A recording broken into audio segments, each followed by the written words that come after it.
Hello everyone, welcome back. मेरे exam चल रहे थे, इस वजह से वीडियो अपलोड नहीं कर पा रहा था, इसके लिए सॉरी चाहूँगा। आज हम लोग इफ फंक्शन के एंड और के फंक्शन के बारे में जानेंगे। दो पहलू हैं, एंड और इफ फंक्शन के, तो इनके बारे में अच्छे से जानेंगे। पहले कंडीशन समझा देता हूँ, एंड कहाँ पर काम करता है और कहाँ पर काम करता है। तो एंड का मतलब ये होता है कि जैसे हमारे पास पहले ये इस लिस्ट के बारे में समझ लेते हैं। ये प्रमोशन लिस्ट है, ठीक है। इसमें हमें ये निकालना है जो परचेज का बंदा है और 160 से ऊपर उसके वर्किंग डेज हैं, तो उसको प्रमोशन मिलेगा। अगर बंदा परचेज का नहीं है और 160 डेज से कम उसके वर्किंग डेज है, तो फिर उसको प्रमोशन नहीं मिलेगा, है ना। अगर 160 डेज से ज़्यादा उसके वर्किंग डेज हैं लेकिन वो परचेज का बंदा नहीं है, तो उसको नहीं मिलेगा प्रमोशन। और अगर परचेज का बंदा है और 160 से ऊपर उसके वर्किंग डेज है, तो ही उसको प्रमोशन मिलेगा। तो ये एंड इफ फंक्शन के अंदर वर्क होता है। और इफ के अंदर और का काम ये होता है कि अगर दोनों कंडीशन में से अगर एक कंडीशन मैच हो रही है तो उसको प्रमोशन मिलेगा।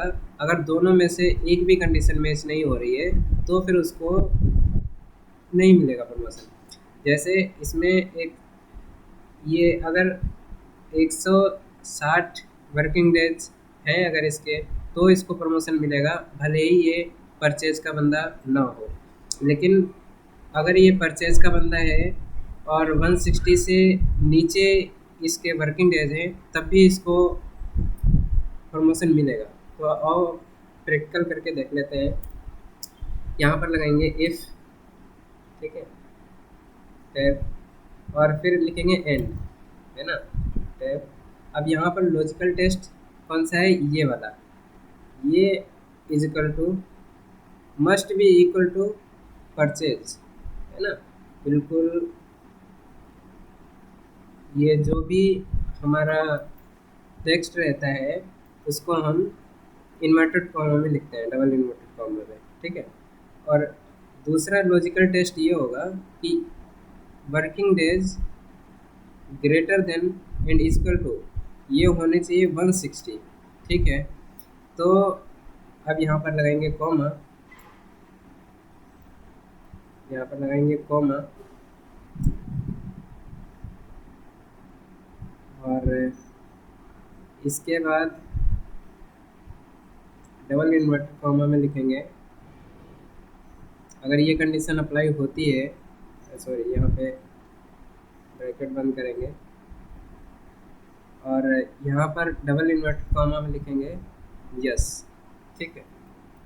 अगर ये कंडीशन अप्लाई होती है तो इसको प्रमोशन मिलेगा। और अगर ये कंडीशन अप्लाई नहीं होती है तो डबल इन्वर्टेड कॉमा में लिख देंगे तो नो, तो यहाँ पर नो लिख के आ जाएगा, है ना। ब्रैकेट बंद करेंगे और इंटर प्रेस कर देंगे, तो यहाँ पर इसको प्रमोशन इसलिए नहीं मिला है क्योंकि इसके 160 डेज भी ये कंडीशन भी पूरी नहीं हो रही है और ये कंडीशन भी पूरी नहीं हो रही है। इसका ये कंडीशन पूरा हो रहा है और इसका भी ये कंडीशन पूरा हो रहा है, दोनों 160 से ऊपर वर्किंग डेज है और उसका परचेज डिपार्टमेंट भी है। तो सबको ड्रैग कर देंगे और सबका आ जाएगा। अब जो जो नहीं है वो या तो फिर 160 से नीचे हैं या फिर परचेज के नहीं है। अगर 160 से ऊपर हैं तो वो परचेज से नहीं है, अगर परचेज से हैं तो 160 से ऊपर उसके वर्किंग डेज नहीं है। ये हो गया।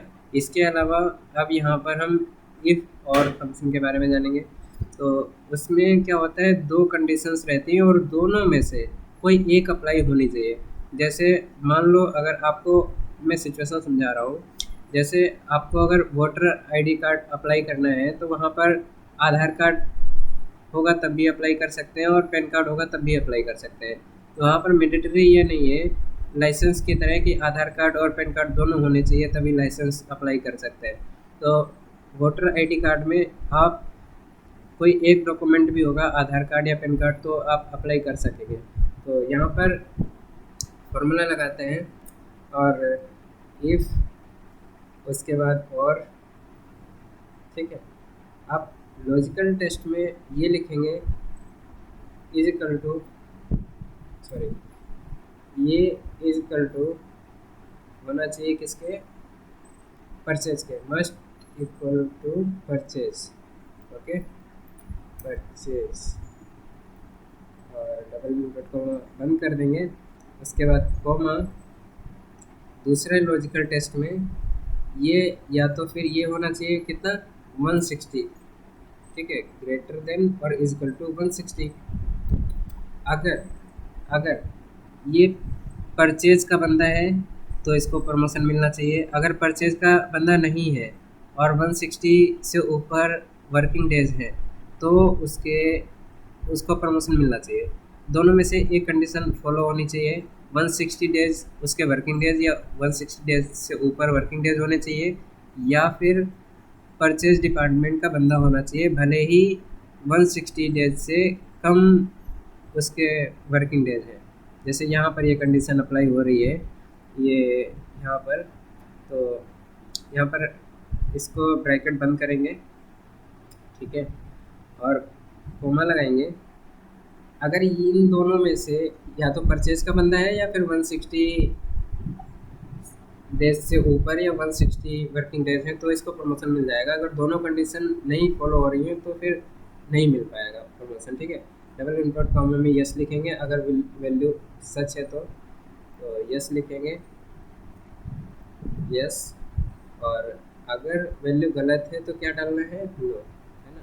यहाँ पर डबल इनवर्ट कॉमा और यहाँ पर नो, ठीक है, नो। अब ब्रैकेट ऑफ कर देंगे और इंटर प्रेस कर देंगे। तो ये इसलिए फॉलो नहीं हुआ क्योंकि इसके एक भी कंडीशन पूरी नहीं हो रही, ना तो इसके 160 डेज वर्किंग डेज हैं और ना ही ये परचेज का बंदा है। तो अब इसको ड्रैग करके देख लेते हैं ये किन किन को इसमें प्रमोशन मिला है इसके बेसिस पे। तो यहाँ पर इसमें क्या था, इसमें देखो ये 160 डेज से ऊपर इसके वर्किंग डेज हैं, इसलिए इसको प्रमोशन मिल गया है, भले ही ये परचेज डिपार्टमेंट से नहीं है, ठीक है। और यहाँ परचेज डिपार्टमेंट वालों सबको प्रमोशन मिला है, ठीक है। और दूसरी चीज़ ये कि इसको, जैसे ये परचेज डिपार्टमेंट से नहीं है लेकिन इसके 170 वर्किंग डेज है और ये वर्किंग डेज 6 महीने के लास्ट वर्किंग डेज हैं, 180 मतलब 6 महीने, और उनमें से जितने 160 डेज से ऊपर प्रेजेंट रहे हैं उनको प्रमोशन दिया गया है इसमें, है ना। और जो बंदे, और स्पेशली परचेज को लेकर के, परचेज डिपार्टमेंट के हैं तो कोई फ़र्क नहीं पड़ता अगर उसने 160 डेज अगर उसने प्रेजेंट नहीं भी रहा है वो, तो ठीक है। तो यही है, थैंक्स फॉर वॉचिंग।